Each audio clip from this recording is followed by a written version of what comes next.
Matthew's choosing not to debate me, and you will never know what we were debating about. All right. Let us find the agenda. Should I try to keep painting while you're doing this, or I need to... Why don't we see what the agenda says, All and we will take it from there. Oh my gosh, I am sweating, you guys. I'm sweating. Anybody who is feeling bad about Robbie for the sweating did not watch the first program when we went over the fact that Robbie let the temperature in her studio get very, very high. Entirely my fault. So we've all been rolling with those punches for the past half hour or so. Wonder Undercover Chapter 6, May 28th, 2020. Act coy. Robbie? Yes? How do we act coy? Like, how do you act coy?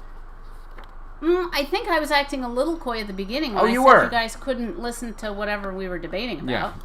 Yeah, and you still can't. That's coy. You still can't. That's sort of like... Let's see what coy means. Let's see. It's this is the real McCoy show, so there is a little bit of I wonder if it got relevance. No, I don't think so.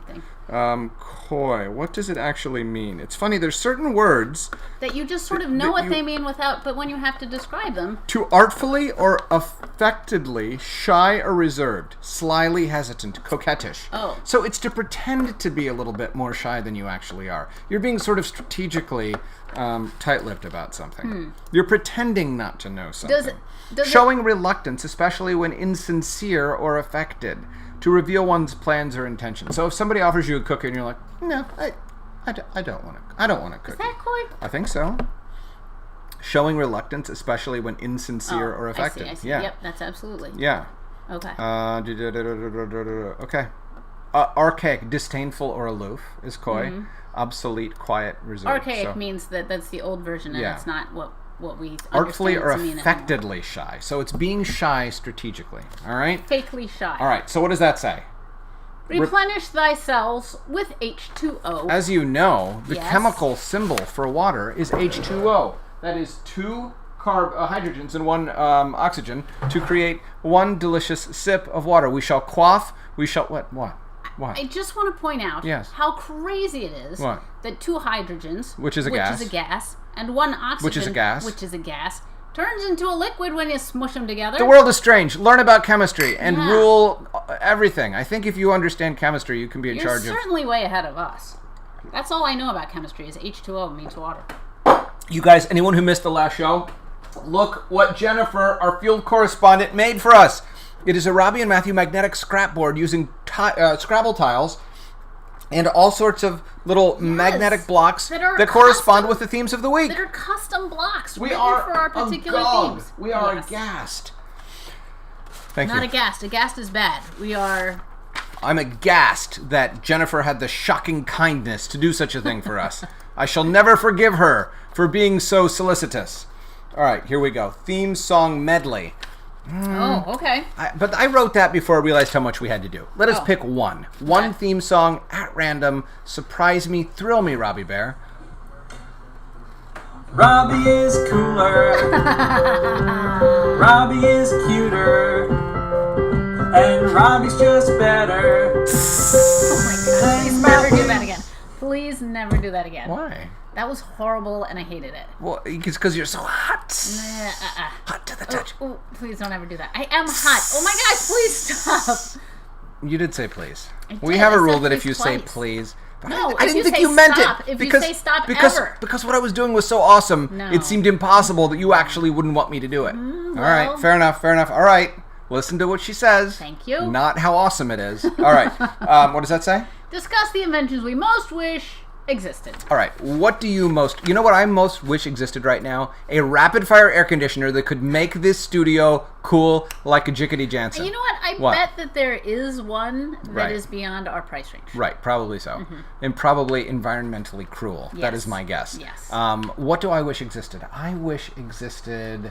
Well, this one comes up often at our during dinner discussions. Oh, yes. But I do wish that a teleporter existed. Yeah. Especially right now when traveling is so hard to do. Yeah. I miss certain people and I'd love to see them, even if it was just only... to bounce in or just be like 6 wave feet at them away across from the yard, right? Yeah. So... I mean, in a sense, this is kind of teleporting. It is. You guys, there was nothing like this the last time we had a global pandemic. People just had to not see each other. So it's really nice that we can see you during this time. You know what I wish existed right now? some way for me to give Jennifer a big hug and thank her for this. Yes. Some machine that would like go over to Jennifer, give her a Matthew-like hug that would effectively make her feel that I was hugging her. Not like she was hugging a robot, but like she was like, oh, it's Matthew, even though Matthew's over here. So like a huggable teleportation proxy hug man machine.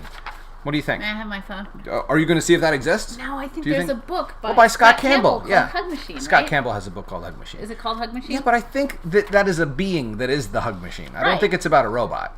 It's about an actual creature that is the hug machine, I think. Hope I didn't get that wrong. Anyway, Scott Campbell, very fine creator of books, very excellent illustrator, storyteller. Pick up his stuff. What does that say? More wisdom from Jennifer, which we already did. No, we have more wisdom from Jennifer. Even more. All we got through was Julio and Daphne, Wait and then you stopped. minute. What? I looked up Hug Machine. What does it say? And it was not Scott Campbell's book that came up first. What came up first? It was a literal hug machine. Oh, what does it do? It looks like a terrifying contraption. What does it do? It hugs you. What? All right, Jennifer, I'm going to acquire one of these and send it to your house this afternoon. Just close your eyes. Oh, it was invented by Temple Grandin. I kind of remember that. If you guys haven't seen the... it's not a documentary of Temple Grandin. It's a movie about Temple Grandin. Should we know who Temple Grandin is? Yes. Okay. She is... she's sort of an autism forerunning hero. She had like autism. A researcher? She has autism. Okay. And she... An advocate? Yes. Okay. Whatever, yes. Like someone who rallies you to the Yes, cause? yes. Raises awareness? But she also did a bunch... I mean, she started out doing a bunch of research on how to best slaughter cattle so that they weren't traumatized. There is a watch where you can tap it and it sends a heart symbol to a random person with a watch. Well, there you go. That's very nice. However, in this particular case, I don't want to hug a random person. I want to hug Jennifer. But thank you all, puppy. All right, we're going to keep going. Read chapter 6 of Wonder Undercover. Yeah, I think we're going to do that. We're going to do that because often on this show, we get distracted and then we get behind. Yeah. So I'm not going to read all of it. The author of this book got a little out of control with chapter 6, and if we read it all right now, we would be old by the time it ended. We would be old. That's not true, because we're going to read it, and we won't get old in the time that we read it. Robbie, okay? I was using hyperbole. I just want you to calm down and not worry that you're going to get old before we read this book. Dudes, I'm super calm. My pulse is low. I didn't mean you. I meant the people listening. Oh, you think they were worried? Who just heard, oh my gosh, we're going to be old by the time chapter 6 is done. Old age is far off for most or many of you. Hope so. Okay, here we go. Even you, Jennifer. You are a spring chicken as far as I'm concerned. All right. Moxie's Mental Health Day. But I want to see the PDF. Sorry. Yes. Oh, I do like that. Wrong one. Oh, Moxie's Mental Health Day. Yes. Chapter 6. The morning comes. I can't possibly go to school today. I have far too much to learn. I must prepare for tonight's Wonder Scout meeting, and I cannot be bothered with spelling and pronouns and raising my hand whenever I have a question. I lie in bed and moan until Dad comes to ask me what's wrong. I tell him I might be dying, and he gives me a thermometer.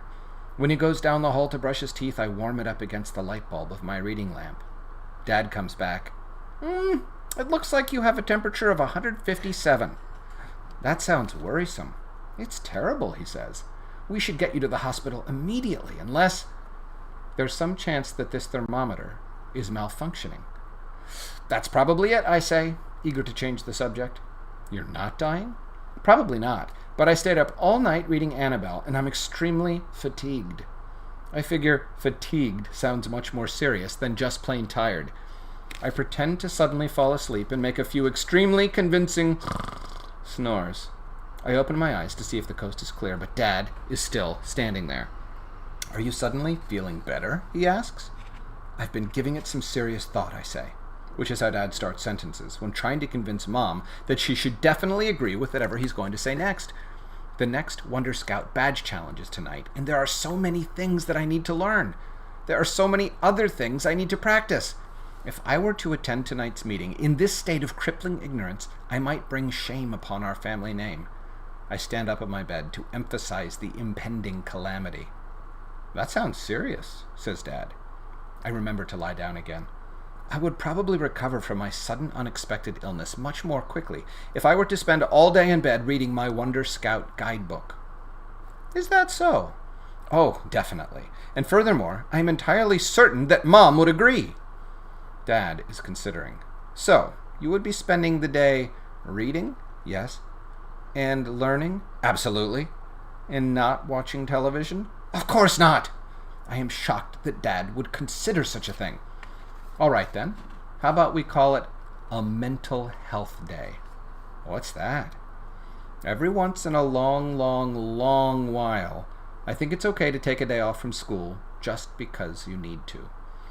Suddenly, I love my dad even more than I did 5 minutes ago, which causes my heart to expand unexpectedly, which hurts a little, but is entirely necessary in order to keep love from leaking out of my heart and onto my shirt. Yes, that sounds like exactly what I need. I can drive you to school today, friend, says Dad to Milton, who is standing in the doorway, rolling his eyes and shaking his head at the very same time. I give Milton a smile and a wink as he frowns his way out the door, and I am left with an empty house and a great, endless heaps of mental health. I consider starting my beautiful day by demonstrating my loudest yell, but I worry I might frighten the neighbors, and so I practice the related body motions, which involve spreading one's arms wide and raising one's eyebrows while doing a deep knee bend. I glance down at my list of badges. Do I need to practice lifting heavy objects? Ugh! I scoff at the notion. Can I start a fire without matches? Does a leaping lemur leap? I think about looking up some obscure fact, but my brain is an encyclopedia of fascinating details, and I could win a staring contest with my eyes closed. I decide that my vast oceans of natural talent have left me thoroughly prepared, that there is nothing left to practice, and that my day of mental health belongs to Annabelle. I start with Volume 18, Born That Way, in which Annabelle is thrust into a series of utterly unfamiliar situations, piloting a damaged helicopter, taming an irritated cobra, and defusing a ticking time bomb, but miraculously masters them all with grace and aplomb, which I figure is something like a plum. I read, and I read, and I read. Moxie! I have the sense that an eager gnome is examining my shoulder. Wake up, says Milton, who seems to think he's waking me up, which is impossible because I do not and never nap. It's time for dinner. I'm about to laugh at the hilarious joke when I notice that it's getting dark outside. I look at the clock and it's absolutely true. I have definitely not been taking a nap for a very long time, which means we need to eat dinner quickly so that we can get to Wonder Scouts on time, which means there is no time to practice counting to 10 in 7 languages, which doesn't matter because my mind is an endless reservoir of knowledge. After dinner, Dad drives me to the community center. The meeting begins. We sing the Song of Wonder. We recite the Credo. Then, Veronica speaks. Raise your hand if you would like to challenge for a badge. Tammy raises her hand. Tracy raises her hand. Henrietta looks as if she'd really like to raise her hand, but can't because it weighs 100 pounds. Chin up, says Veronica. Henrietta raises her hand. Eyes up. Henrietta raises her eyes to look at Veronica for just a moment, but then lowers them again. Veronica doesn't press the point. A young woman should hold her head high, says Veronica. She should make eye contact whenever she speaks. Each of you must strive to find your voice, because each of you has something important to add to the world. Henrietta, I have the sense that you'd like to challenge for a badge this evening. Is that correct? Ever so hesitantly, Henrietta nods. Voice, please? Yes. Excellent. Anyone else? Before I know it, I raise my right hand, and then my left one too, suddenly convinced that just one hand is not enough to adequately communicate my level of interest in challenging for a badge. Very well, says Veronica. Who would like to go first? I would, say Tammy and Henrietta at the exact same time. Tammy plows through Henrietta like a bulldozer, obliterating a pile of mini marshmallows. I'd like to challenge for the Master Baker badge. I thought you might, says Veronica with a twinkle in her eye, which means we might all get to witness the moment when the first scout earns her 20th badge. There is a murmur of excitement from all but one of the scouts. I'll get the supplies, says Tracy, in a way that is meant to sound helpful but is completely unconvincing. I'd rather you didn't, says Tammy, in a way that is meant to suggest that she trusts Tracy about as far as she can throw a piano. Now, Tammy, says Veronica, a Wonder Scout must always depend on the kindness of fellow Scouts. You take a moment to focus and prepare. Let Tracy gather the supplies. While Tammy takes a moment to glower and fume, Tracy goes into the kitchen and comes back with a mixer, a bowl, and the various ingredients. Here you go, sister, says Tracy, as if she were a knitting needle and Tammy a helpless balloon. Thank you, sister, says Tammy, as if she were a machete and Tracy a cluster of thistles. With the mechanical precision of a robot ninja warrior, Tammy cracks 6 eggs, separates out the yolks, adds some cream of tartar, and turns on the mixer. Egg whites beaten with such fury should promptly rise into the most magnificent meringue the world has ever seen, and yet the eggs do not stiffen, and we let out a sigh of dismay. Tammy turns as red as a boiled lobster and glares at Tracy, who is doing a terrible job of pretending to be disappointed. Even though I have been watching as closely as I could, noting every detail, I have no idea how Tracy might have thwarted her sister's efforts. Tammy continues to mix the gloopy mess with the tragic combination of misery and longing until Veronica puts a gentle hand on her shoulder. Making meringue is difficult. It's not difficult for me! Tammy glares over at Tracy, and I wonder if the air between them might burst into flames. Tammy looks at me, as if begging for pity. In spite of myself, I almost want to give her some. But there's no time. The next challenge is about to begin. Bum-ba-da-bum-ba-bum. Dun, dun, dun, dun, dun. That's almost like a chapter ending. Like, I could have ended the Yes, chapter there. you could have. But I didn't. I didn't do it. You just So, kept on right on going. I did. I do Because want that's my prerogative. Oh. I can do anything I want because that's my prerogative. How else does it go? That's all I remember. Yeah. It's a song from my youth, you guys, by the great artist Bobby Brown. If you haven't heard it, see if your parents will fire that up for you. Did you? No, What's happening over there's there? Lots of things of that don't video concern game us. chit-chat, Yeah. yes. Okay.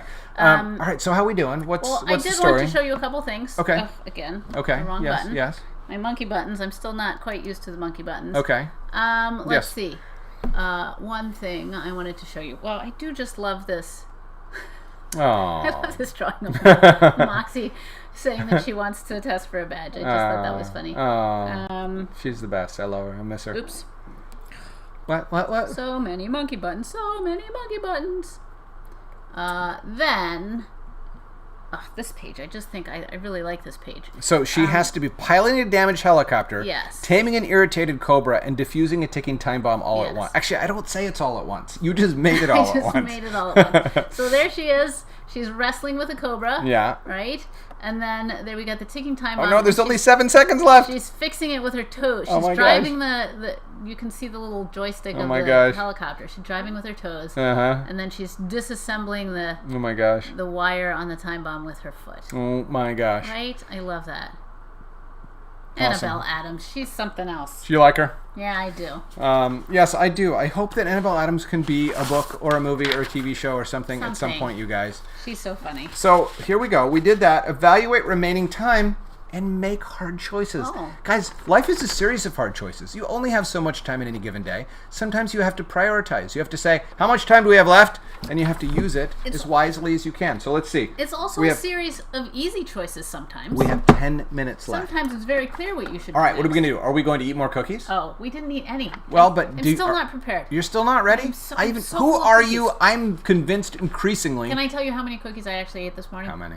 I ate 3 of those giant Oh, cookies. they're big. Yeah, and then I had a baked potato.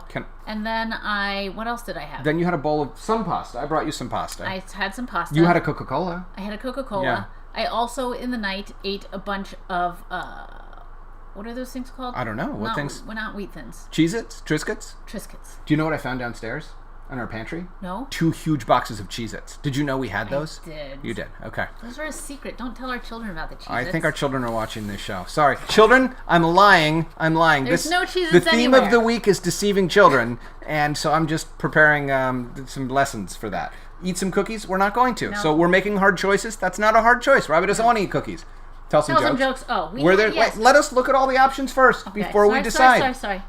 Wax philosophical. So that would mean to make proclamations about the nature of being, time, I existence, don't think knowledge. waxing is necessarily making proclamations. I think it's sort of a Musing? meandering sort of thinking Oh, about the things nature out of loud. being is a slippery beast. Yes, that sort of thing. So that's an option. Or... All of the above. So since we're not eating cookies, all of the above is not off possible. the table. Robbie was very, very negative about the idea of doing any sort of waxing. I think because she's afraid Nick's going to make her wax the car or something like that. It's a slippery slope from waxing philosophical. Waxing our car would be the biggest waste of time and wax that ever was. Right. Our car is a dump. We love our car, though. It's still running. Thank you, It's car. a loyal car. We expected that car to die a long time ago. And it has nearly died about 12 times in the last 2 years. And so we stopped taking care of it about 6 years ago when we thought it was probably going to die. Yes. And it just keeps still limping trucking along. to spite us, I think. It's like, to heck with you. Yeah. I'm just going to keep working. Yeah. All right. Reminder of the research. So I got some research from Abby just now on my phone. Oh, you did? Oh, yeah. very good. Who did you get research from? I got research from, I think, from the Schaefers. Mm-hmm. And maybe from the... I'm not sure. The point is, guys, not very much research. Remember, I feel like this is maybe perhaps too broad of a subject. No. Because you really could I don't accept that. Find I don't any accept number that. of things Not that are interesting. a good excuse. I mean, that I means... presented my rubber band leg attacher as an invention. Okay, so Robbie, you are eligible for this week's prize. I might win this week's prize and tear it into pieces. Yes, we don't even know that there's going to be a prize this week because so far things have not gone well. We have a painting of a sun and a sketch of a man. That's it. So maybe no one is inspired to submit this week because they're like, it's not a great I don't want to own that at the moment. Okay, we're going to have some It's jokes. It's going to turn into a beautiful thing, Matthew. Oh, I'm going to read Jennifer's knowledge, okay? You guys, last week we were wondering about adverbs. We were wondering about whether there is software that allows you to identify a writer's identity by analyzing the nature of that author's word choices and such. Greetings, Daphne and Julio, aka Robbie and Matthew. That is we. That is our doppelgangers, our alter ego. Daphne was in Scooby-Doo. She was. That was the only Daphne that I knew. She was very and she was very appealing. Sultry. Yeah, we liked her. Okay, I had the unique experience of listening to Tuesday's show live in the car. By the time the 1:30 show had started, I had reached my destination. When I listened to that show later in the day, I felt needed. Thanks for that. Based on your request, here's today's report. See how Jennifer didn't overtly criticize us, but she sort of gently said, "Oh, you poor helpless souls.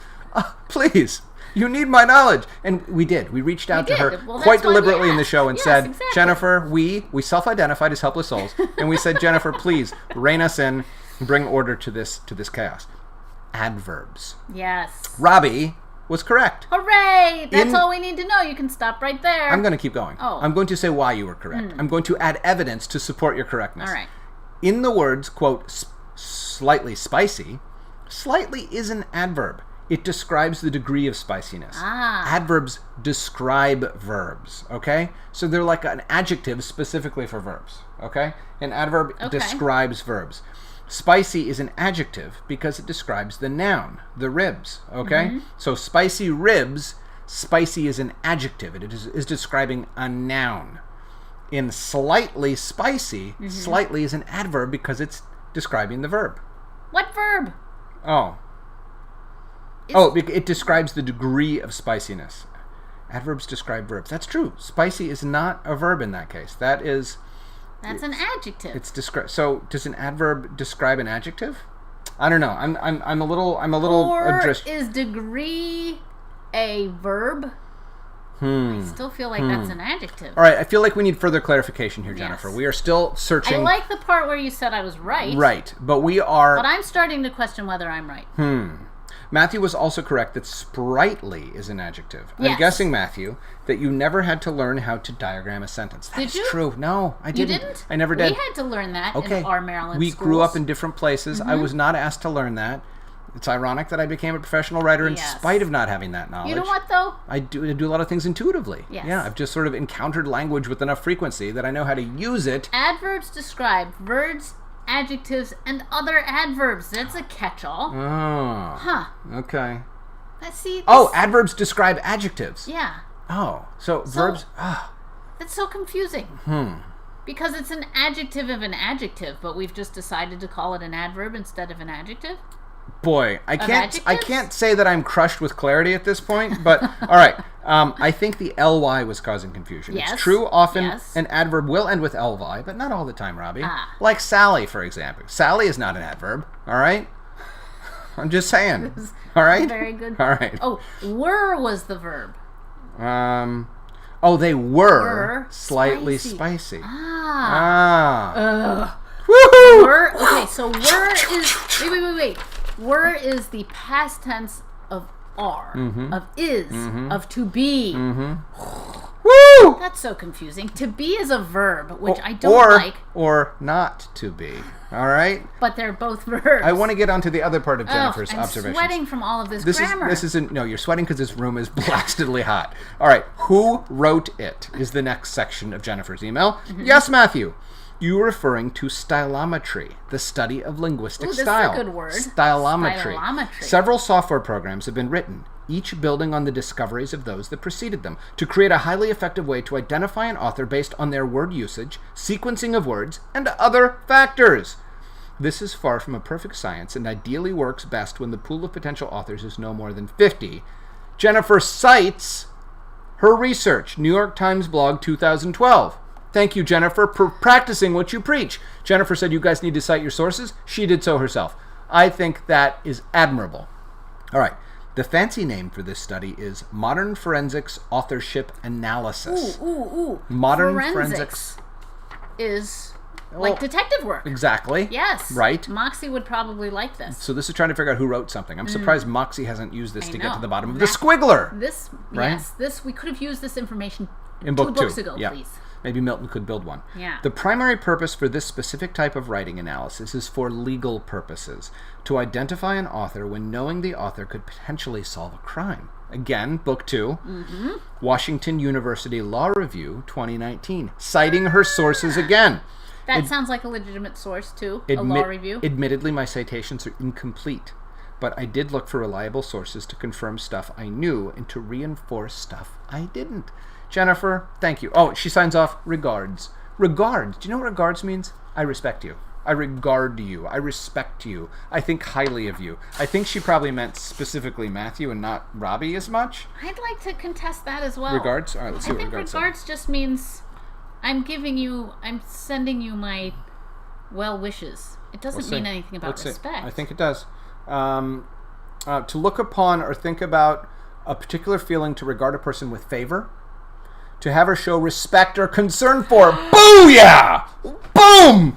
Boom! Jennifer respects me and not you because you don't know what regards means. Wait a minute. To think highly of, to esteem, to take into account or consider. That is, I would like to regard that piece of information. Thank you, Jennifer. What did she say? For regarding Matthew. Oh, thank you. Well, I think she regards both of us. I think this was to both of us, although I clipped that. Oh, no. Dear Julio and Daphne. Well, what's interesting is regards the noun means to respect. Yeah. But to I issue my regards. The verb, yes. Regard the verb doesn't have to do with respect. No. She didn't say I regard you. She said regards. I'm just saying. To regards are a noun. She's basically saying that the noun, big heaping pile of respect. Yes. Yes, I think so. It's weird that the noun means something different than the verb. All right. We've gotten into some tangles with words today. You know what, you guys? The show is over. It's over. We never got back to Robbie's. What about the jokes? Were there any jokes? There were jokes. Oh my gosh! Look, I got to do jokes. Okay. Do you want some cookies? No. Okay. Still not ready for cookies. I don't even think this is Robbie. I think this has been the someone else in Matthew show today. I don't know who it was. I like this person.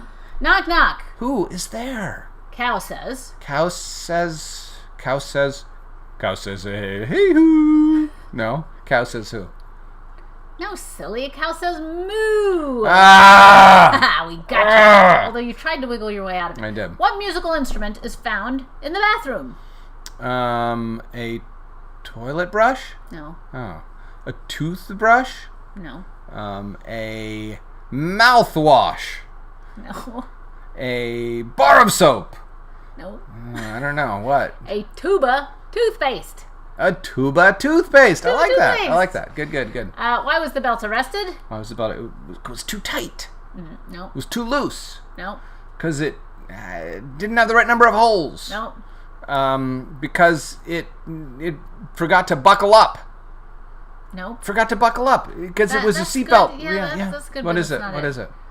Because it was holding up some pants. It was holding up some pants. Stick 'em up pants. Got it. I like that.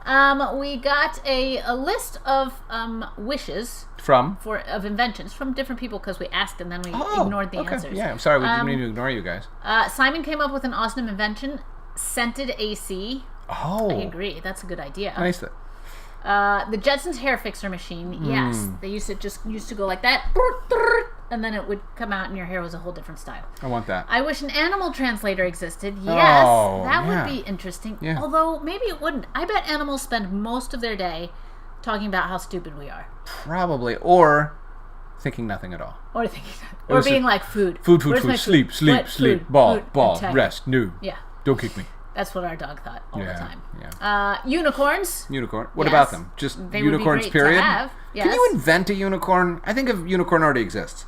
I think that's a matter of You genetic. think it already exists? I mean, it exists as a concept. Oh, You can't yes. you can't invent it. Let me All you tell you can do is something. bring it into existence by entering the parameters of a magical realm. I once had I was teaching a college level class, Yeah. an art class, Ooh. and I gave them a fairly Aw. broad assignment, which was to come up with an imaginary something 100% imaginary that does not exist. It was for a Photoshop project, and I would say 60% of my class came up with unicorns, leprechauns, and fairies. And I was like, those already exist. Somebody else thought of those already. You can't just co-opt unicorns. I know they don't exist in real life, but I meant come up with something in your brain. In the same way that when you tell someone to draw a house, they will always draw the same thing Yes. that doesn't actually look like a house. We'll show you that on another show. Yes. The thing that you draw when they say to draw a house that doesn't look like a house. Anyway, Okay. if I ever give that assignment to you people, you have to Don't come do up it. with something that's not something that somebody else already came up Robert will discuss it with you. Which We don't was want that. which was not a comment on unicorns. No. Unicorns, you are allowed to want unicorns to exist in real life. That's not what I was saying. The story reminded me of a different story. All right. Okay. I do want to say that sometimes being older and wiser doesn't mean that you're more creative. No, in fact, often the most Yes. creative people are children. Yes. All right. Anything else? Okay. I think we should go. I think we should go. oh my gosh. I have an invention. And Spicy right, bird it's seed. Spicy bird seed, but birds can't taste spicy. Do we know that, Simon? Why is that? But squirrels can. Here's a sad story. I was making. Wait, that would have been so much easier for that guy yesterday. What guy? Oh. To make spicy bird seed. Yeah. Because birds can't. That's very clever, Everett. I think that's very smart. That's very good. I think right. you should market that immediately. Okay. All right. Do it. We're gonna go. It's been fun. Oh my Send gosh. research if you can. If not, We're 4 minutes over, so we're going to give you guys 40 push-ups to do. wait. I don't think it works that way. doesn't? I don't think we can just We like were go for late. hours. Yeah, that's not how it works. No? I'm afraid we have to do push-ups for going over because these guys are now missing their appointments with their hairdressers or their personal trainers or their ditch digging pals. I don't know who they hang out with after this show, but right now we're making them late. All right. So Robbie's apologize? Robbie's not even sort of sorry, you guys. Not even sort of I sorry. am- I know what she looks like when she's sorry, and this is not it. All right, we're gonna go. It's been Yes. fun. Super Yes. Dad. I never had another shirt on today. Don't think I did. All right, bye. All right, bye, guys. Bye. Homework. Bye. Bye. Eh.